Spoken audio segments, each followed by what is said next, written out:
मु मागणा राजीव आपन को कृतज्ञतार सहित नमस्कार जनाऊँ।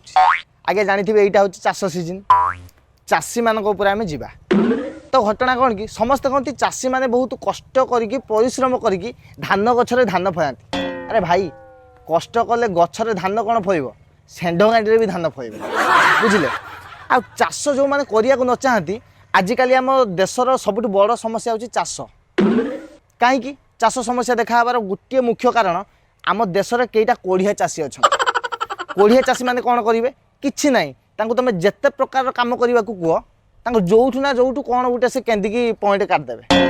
गोटे चाषी के आपण माने आम गाँव रहा आम कहलु अरे भाई कौन टे चाषबास करनु कहीं बसचु एत जमी तोर अच्छी से कहला ना भाई मुझे कहीं चाष करने जी चाष कले मुझे टका पाइबी सरकार तो जमा धान रेट बढ़ाऊनी आ धान रेट बढ़ेले सीना मुझे 2 पैसा लाभ पाइबी गला चाष कलानी आर वर्ष को सरकार धान रेटा बढ़ेदेला। मुझे कहली अच्छा भाई ए वर्ष तो सरकार धान रेट बढ़े धान चाषा करूनु कहला ना धान रेट सीना सरकार बढ़े देछि किंतु जो धान हल्ला पर जो पोक गुड़ाक काटुचंती मु पोक काटिला पर मु केते पैसा लाभ पाइबी। अबे साले मु ता कहली अच्छा भाई जदि पोक काटुची मार्केट रे तो भल पोक मरा औषध मिलुची कहीं धान गछ उपर पोक मरा औषध पकईकी तू धान को गांडीटा न मारचु।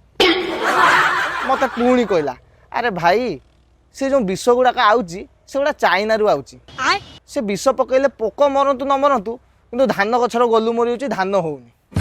अच्छा एमिति कथा कहला मु तापर भी ताको कहली अच्छा भाई गोटे काम कर तू चाष न कर सरकार रेट न बढ़ाऊ विष काम न दौ तो गोटे काम कर तू तो जमी गुड़ाक क्या बखरा दे दे चाष सी कर तू कि ना धान कि पाइबू पैसा कि पाइबू।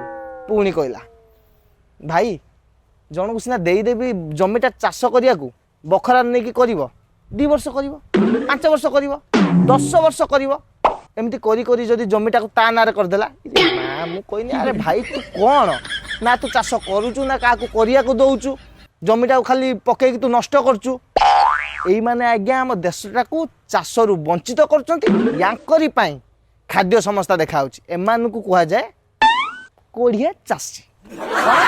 कोढ़िया चाषी को माने कोढ़िया चाषी तले त्याग करंतु। नमस्कार।